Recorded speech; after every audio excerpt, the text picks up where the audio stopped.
최고의 쇼다운. 농심 레드포스 대 BNK KRX. To give them something a little bit more fruitful this time around, because last time it didn't work. Well, they went first pick in Game 3 of Fearless. Well, there's no Lee Sin. There's no Ezreal. There's no Cassiopeia. There might be a lock. Yeah, who knows? We could adjust the bans, but as you get deeper into Fearless, I think the bans get more set in stone because you ban away the strong stuff, and then you use the next tier of strong stuff. And when you're already like 2 matches deep, then there's 20 strong stuff missing. I think one of the big picks that no one's really talking about right now going into this draft, well, 2 of them are support picks. They are Bard and Leona. Because there's not a lot of it engaged. If you want to win that bottom lane, you're going to want to have that Bard pick. They're going to ban it, so that one's off the table. Poppy also technically could be a support, but is also banned, generally strong in the jungle right now. Orianna, I'm going to write in right now as the next ban, and then I'll just write in the lock ban to immediately follow up. And then there will be a Vi ban in the next. I think the Vi ban might be Hanjin's. Oh, it's Xin Zhao instead. Okay, never mind. I'll just cross that out. Use that cross as an X to write Xin.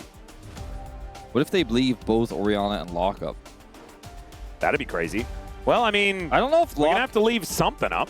Lock doesn't necessarily work unless you have a really strong bottom lane and a matchup you really enjoy in the mid lane that you can get out of to roam.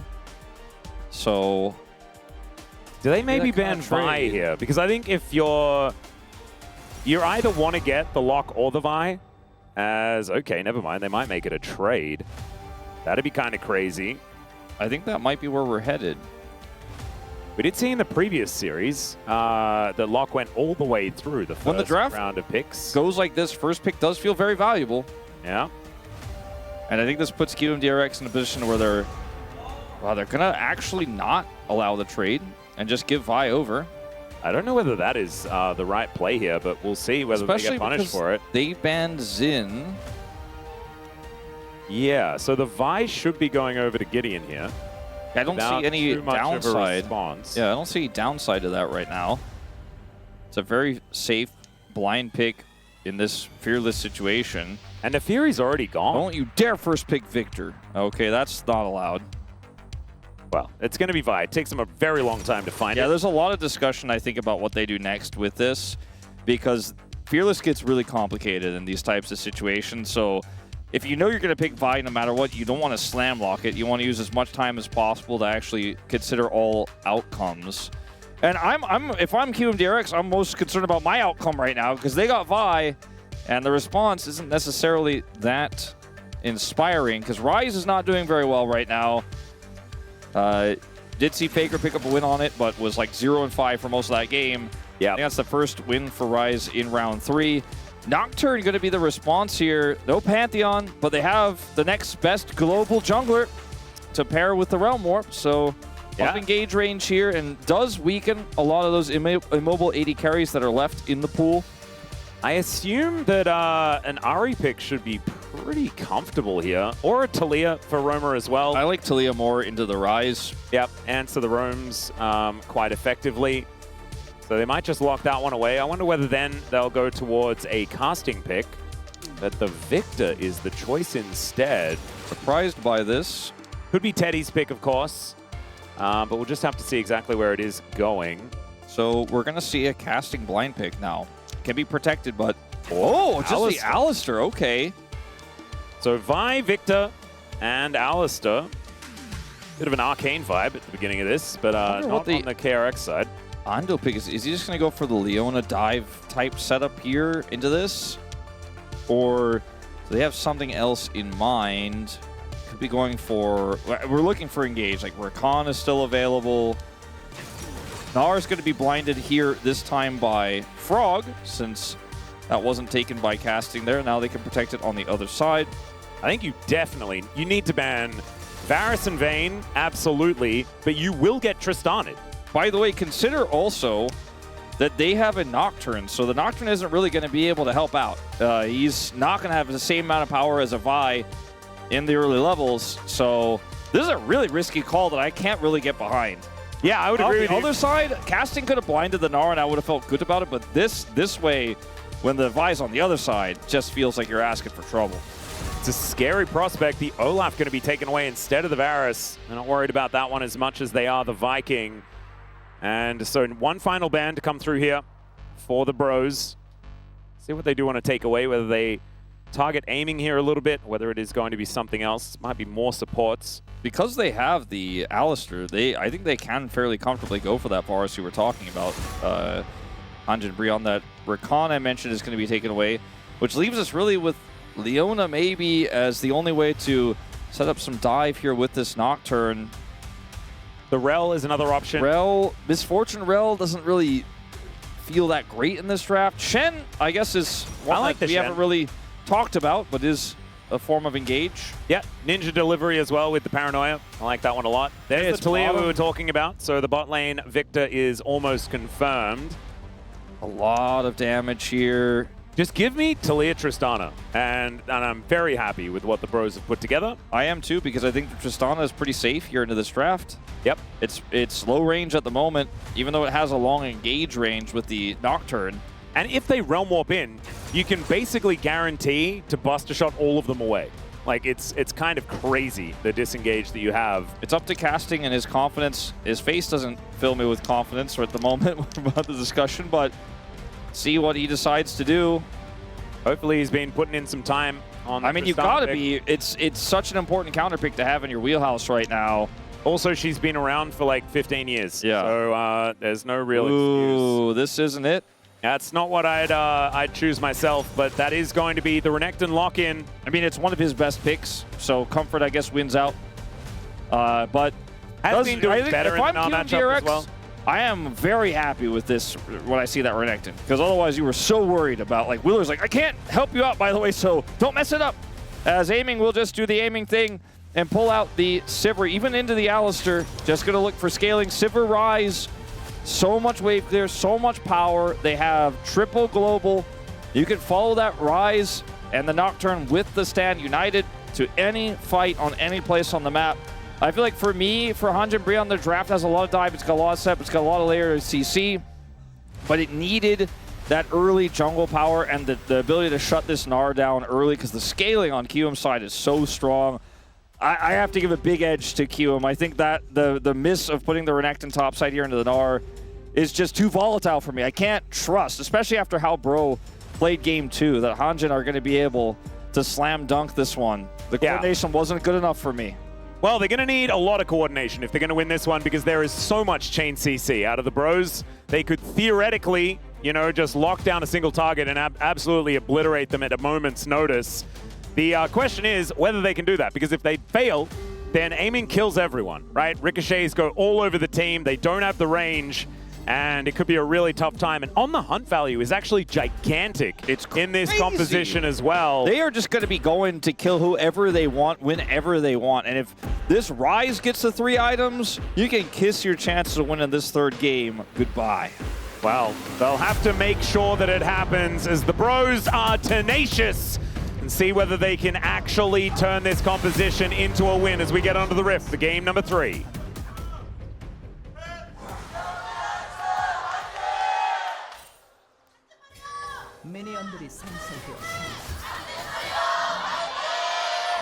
All right, here we are, ladies and gentlemen, onto the Rift for the 3rd and final game of the series.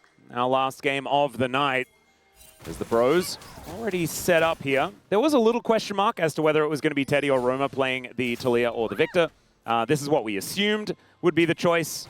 As, okay, there's a taunt in onto Andal. Not sure about it, as we do have casting moving over, but they do get the ward into the brush. I want to remind these two teams, casting didn't pick Tristana, so we don't have to do all of this, but we are doing it. And it is not really working for KRX right now. There's another Pulverize, as Gideon is going to be able to take down all of his Raptors, and KRX just going to donate their health bars as they watch the first camp get taken.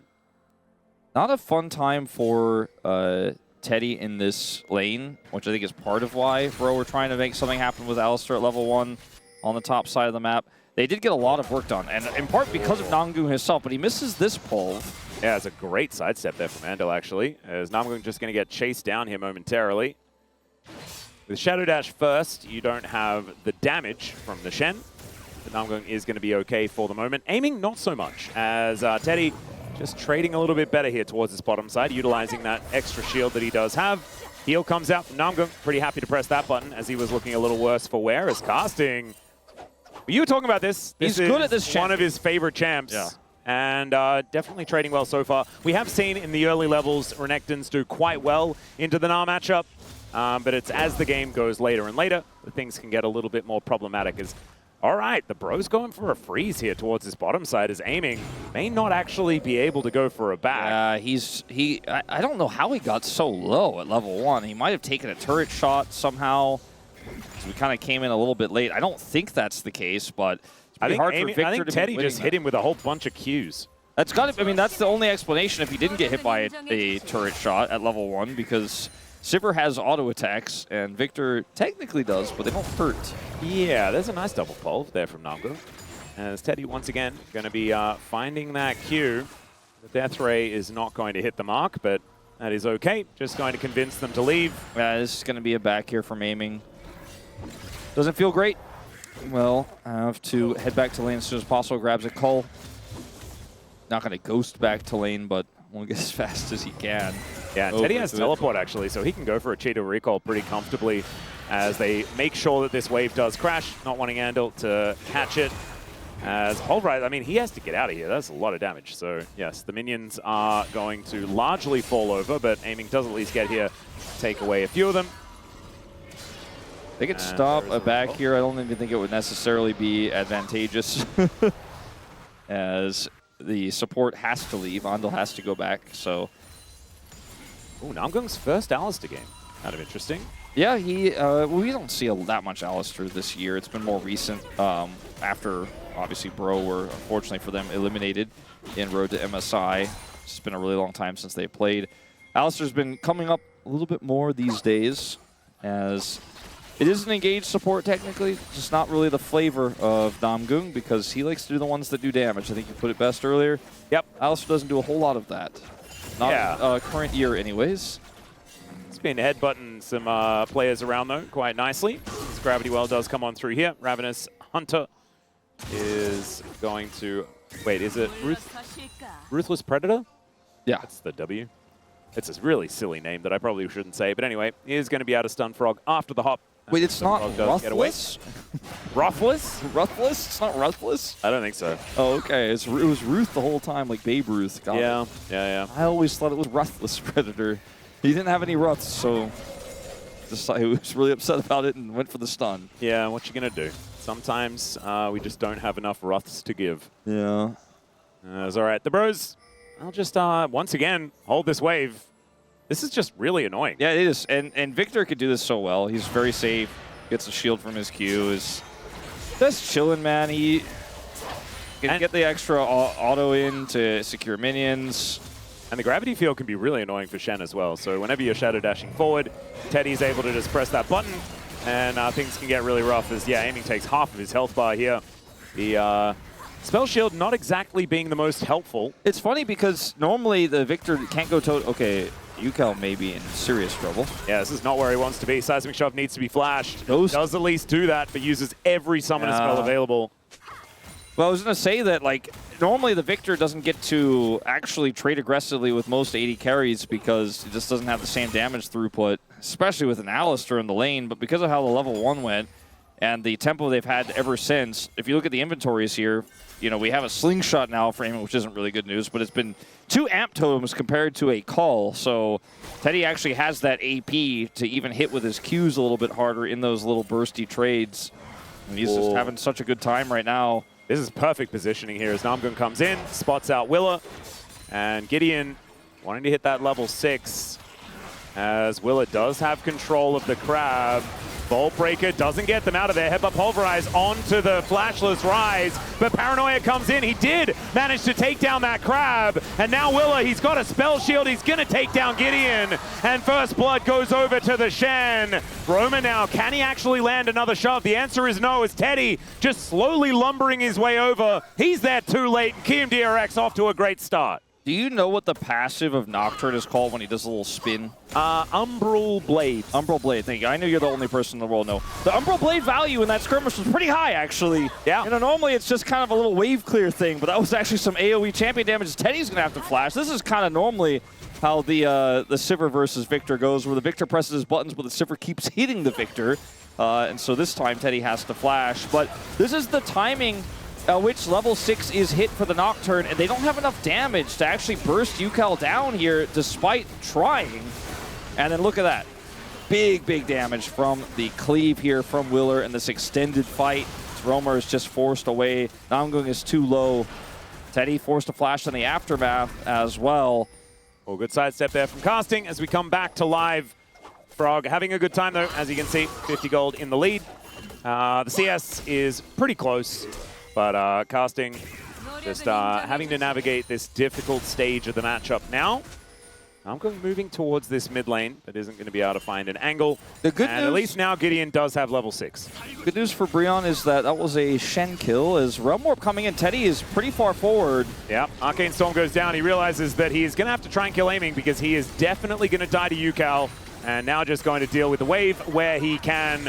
Doesn't have flash, so didn't even have the opportunity to use it because he used it to escape aiming before. Losing the dragon as well. Now, some extra push here for Roamer, but I do think QMDRX, because they get the dragon, are feeling pretty happy about this. The happiest person, though, yeah, is Gideon, because he's getting his grubs. He has been out-camped a little bit in this game, and we'll at least be able to get these back.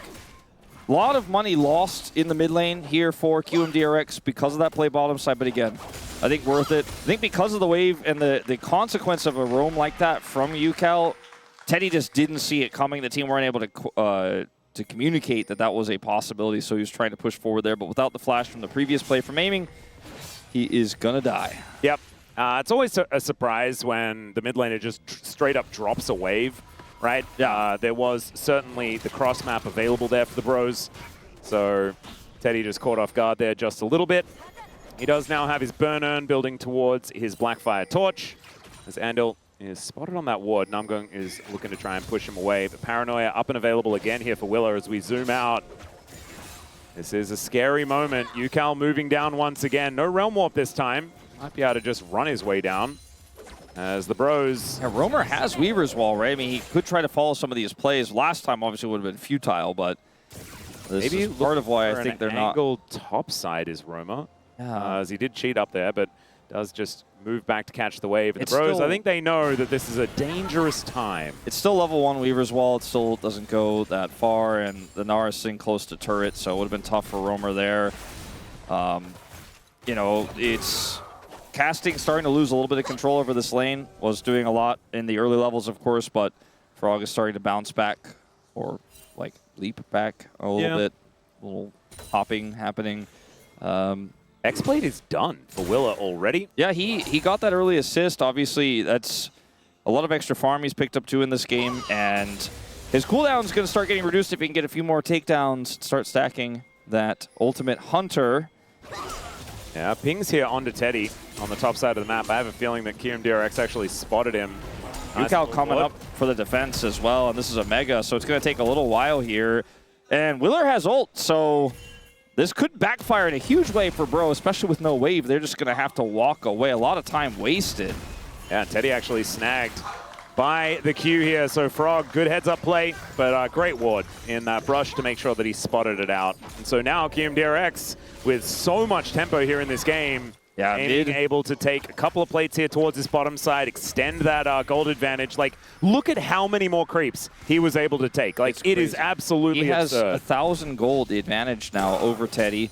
And in mid, they just let Andil push the wave, so a few minions were lost there as well for Roamer. Nothing crazy, but they have that first dragon, 2.5 minutes until the second.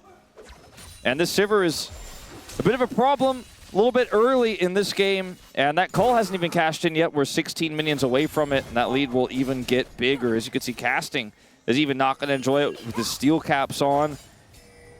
Yeah, this is a very scary time of the game for the bros. 2.2k the advantage, actually, and that lane swap really not what the bros wanted. As Casting dashing around will be able to at least clear out what was left of that previous wave. And another one is now conga lining forward and aiming Just slinking back off into the fog of war. Willis stealing away a Grump very comfortably. Look at this.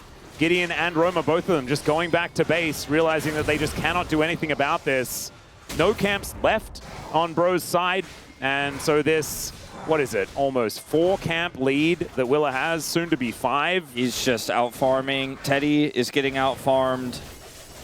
And right now, there's just no agency for Hanjin Brion. This Victor is really going to take a long time before he's going to be able to put out the damage numbers they want. And this Vi Talia has 0 that they have been able to do together. No setups, nothing. We haven't even seen a cease and desist yet from Gideon.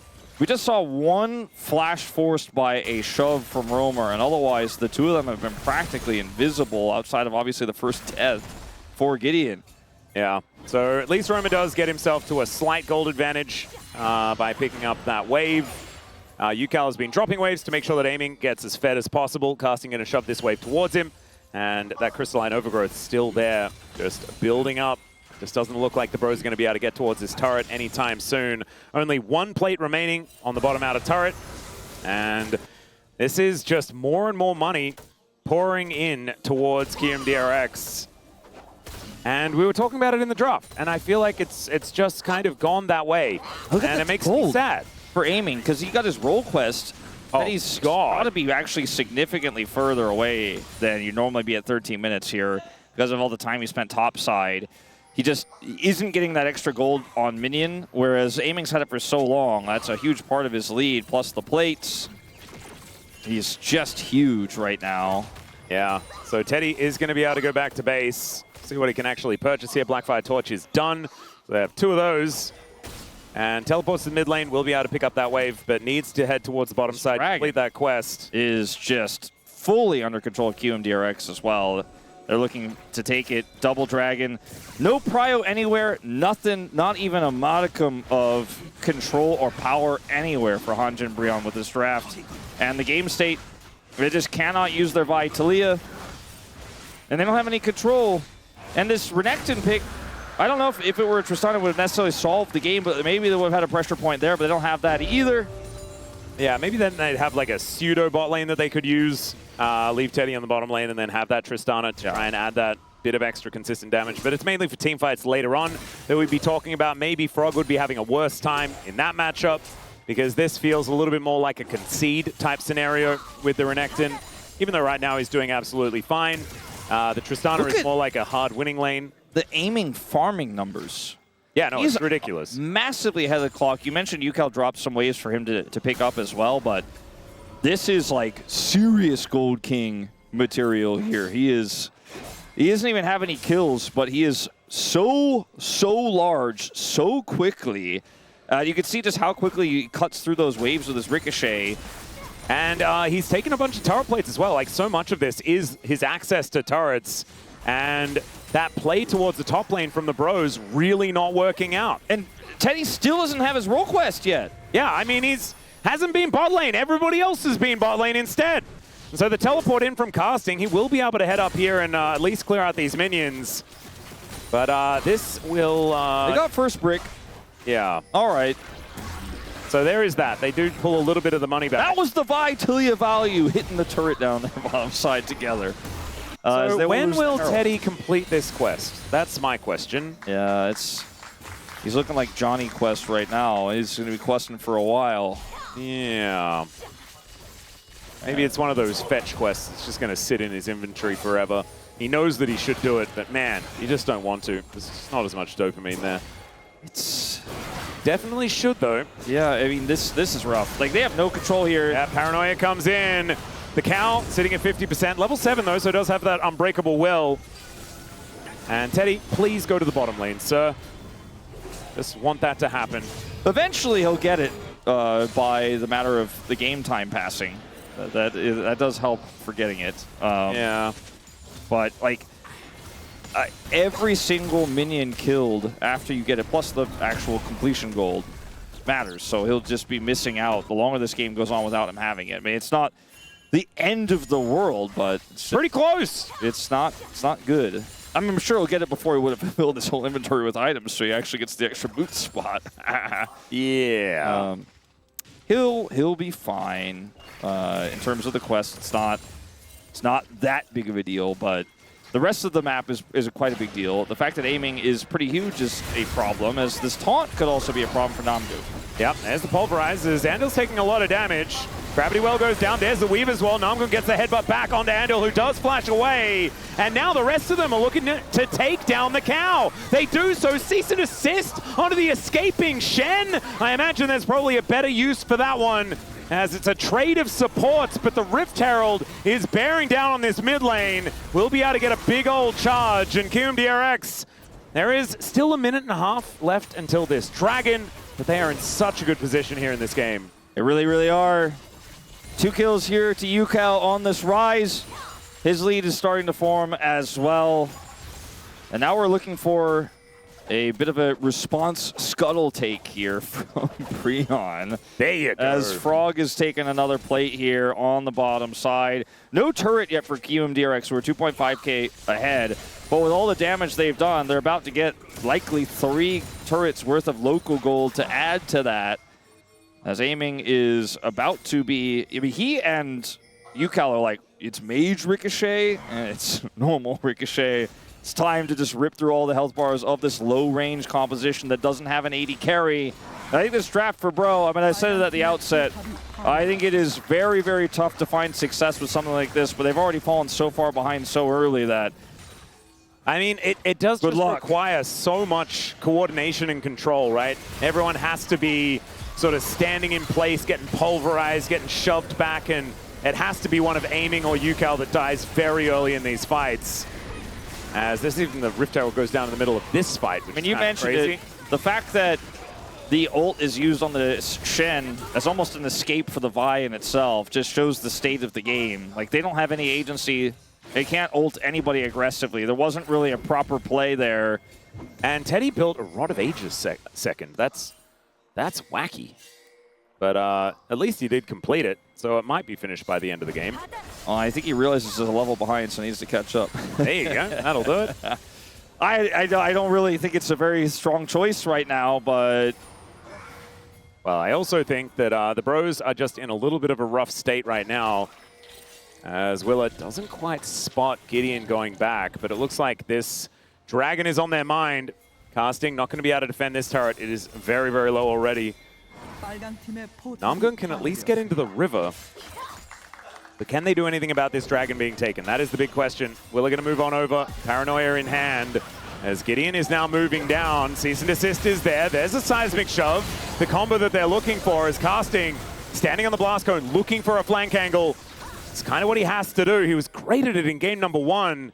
Where is that Bro? You know, that Bro that was so coordinated, knew exactly what they needed to do. This draft is really from behind, though. Like, you have the Talia Vi, you've got Weaver's Wall, but if you go in with these carries already as large as they are, whoever goes in just goes straight into a meat grinder and dies. You know, there's so much setup here for aiming and UCal to say, thank you very much for coming into melee range of us. That's what we want at this point. Spell shield available for aiming. He's on 2 items. And they're going to try to get this Dragon. They will be successful. How do they escape? Okay, not going to see a commitment here from KRX, as Frog wasn't here, didn't have teleport.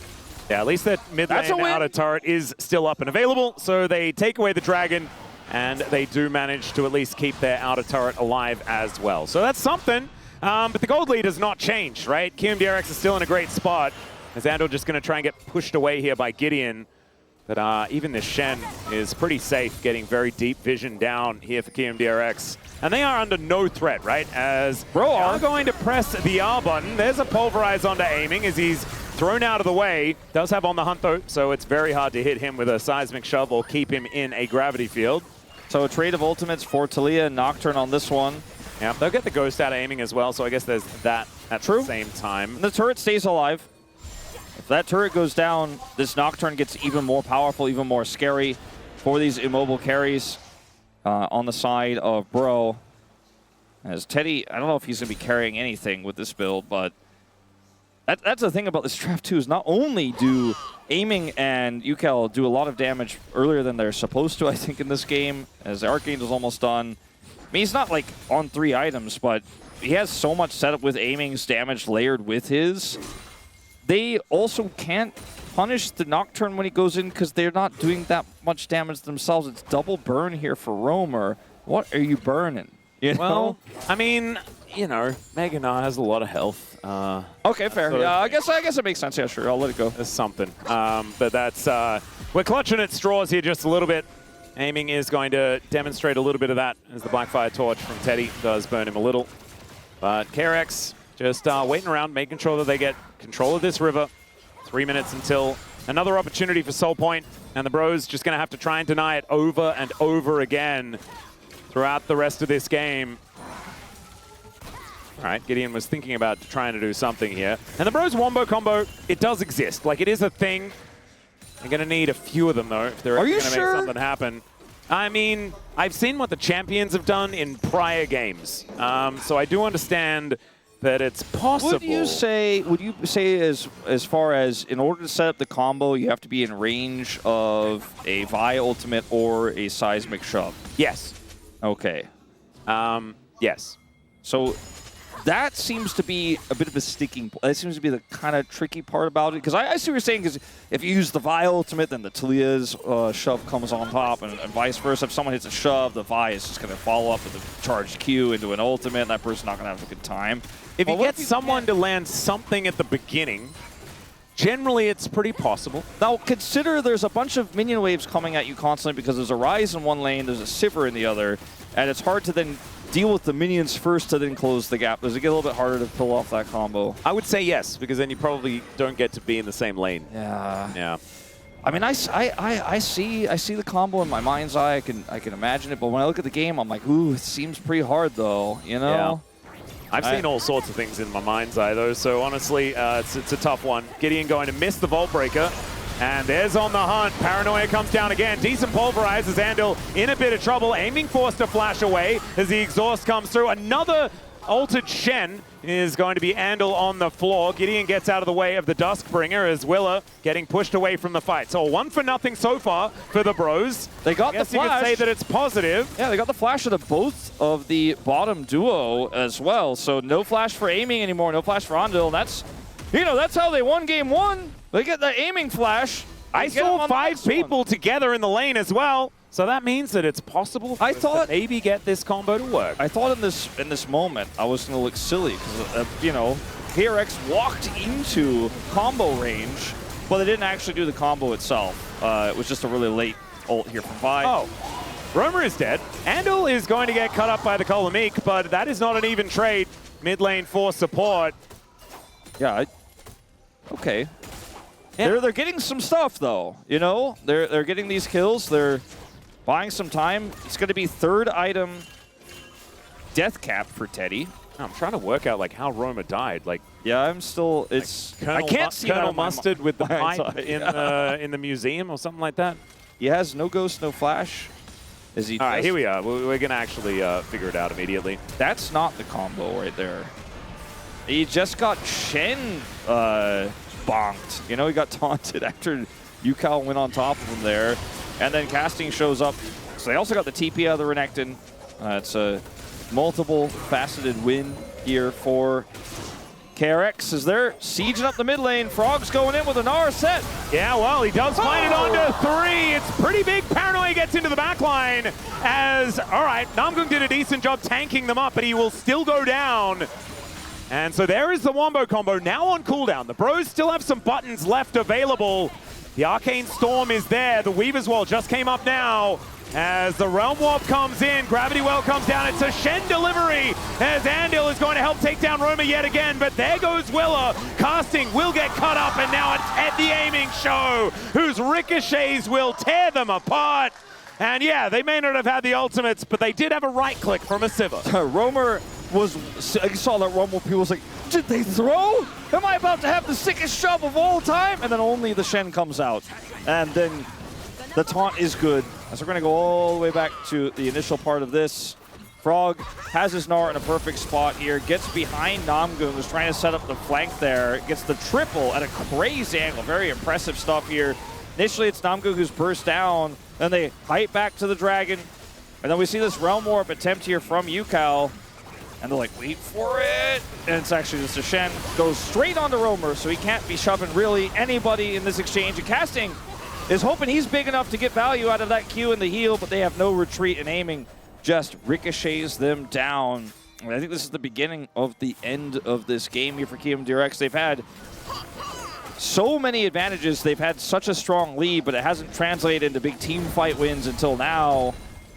And now it's Soul Point for Infernal Soul. So much map control again with all the wave clear. Rise Sivir has been picked so often in the LCK because of what it does for you in these slower game states, where you're, especially when your enemy team is dive, but they can't deal with the waves, and you have basically map hacks with all your minions everywhere, not to mention all the wards you have. I mean, look at the wards on the top side of the map around Baron. It's anti-map hacks as well, right? Because you've got a Nocturne there as well. Yeah. So you can turn the lights out. You can make sure that the bros can only see underneath their turrets, and therefore you have full access to the jungle, and the suffocation commences. And the bros, yeah, just the comeback mechanics for this composition just don't really work. You can see Roma here just trying to burn UCal down with this couple of buttons, but it's looking saddest tough. Trinket of all time. Yeah. And all right, Vault Breaker gets Gideon out of there. But when Casting has to just be sitting here, like trying to back up his jungler who's trying to get some vision on a Baron, that the bros are never going to be able to start. It's just a tough time as aiming cuts this minion wave down. And we'll now move on over. I think that they can just start this. When Rise has, by the way, Crushers and Belt into double mage, it is broken. Yeah, and he's got fair. Seraphs. I mean, this is he's a pretty tanky boy. As Will is still going to take a lot of damage from this Baron. He's tankier than the Gnar, like basically factually. Oh yeah. Who's also building MR now on his third item, because guess what? Double mage. Yeah, and the Renekton is probably not that scary at this point in the game. Does have a slight advantage, I guess. Gideon as well does have a lead, but it's the lead on aiming that is the most terrifying, and he is building towards his Infinity Edge. We'll have that one very, very soon. As I'm not sure what Gideon's doing in the Baron pit. Does manage to get out of there, though, as we check out Roma and UCal just farming it out between one another. They did manage to burn down that cannon. It's this. We've seen very few Weaver's Walls, right? We've seen very few Vi ultimates because there are no targets, there are no angles, there are no opportunities. Gideon has a GA. Yeah. So what? I mean, he did just buy it. There's also a death cap on Teddy. That's something. I mean, they do have the correct tools, but they can't see. Yeah, that is the blind. problematic part. Aiming now has level 16, so On the Hunt is maxed out. He's almost got IE. Yeah. I mean, look at all the gold he's getting everywhere. He's gold kinging again. God, his Does checkers get that are award quite often. As Teddy... Keep your headset on, son. Yeah, exactly. I mean, it was obviously hurting his ears in some way. Hopefully, he is now going to be feeling better. Maybe Pro gamers can't take that off. It's like taking off your helmet in space. Yeah. You instantly die. That's what happens. The Kesper refs will come down on you. Like a vacuum. All right, Awesome. well, this is a slow burn, but it doesn't get easier, it doesn't get better for Bro. Like, more items are coming through. Infinity Edge is done. Yeah. All right, you know, yesterday we did the whole thing where I kept saying, well, what if they catch Guma? What if they catch Guma? Eventually, maybe they'll catch Guma. Then eventually they did, in fact, catch and kill Guma. What if they catch aiming? That could happen. He is very big. But also, if they just win one team fight, they get back map control, and then Talia Vi can play again. They can actually be oppressive. That GA will matter. They can use Weaver's Wall to siege and to cut people off and to control objectives. You know, all they have to do is win one team fight. If QMDRX make a big mistake, somehow, some way, then Bro are back in the driver's seat, like with a snap of your fingers. 5,000 gold will turn into, 3 or less, and then the advantage that is, and then, Bro can actually control the game and play this comp the way it's supposed to be played. I just don't think QMDRX are going to make that mistake. They look so practiced on this. I mean, aiming on Sivir doesn't matter what team he's on. He doesn't need communication to know what to do on this one. Yeah, I mean, he has the donkey whistle. It's like the easiest communication. You just press your R button and you're telling people, we're going in. And in goes Andil. He's going to do it himself. My God, the damage.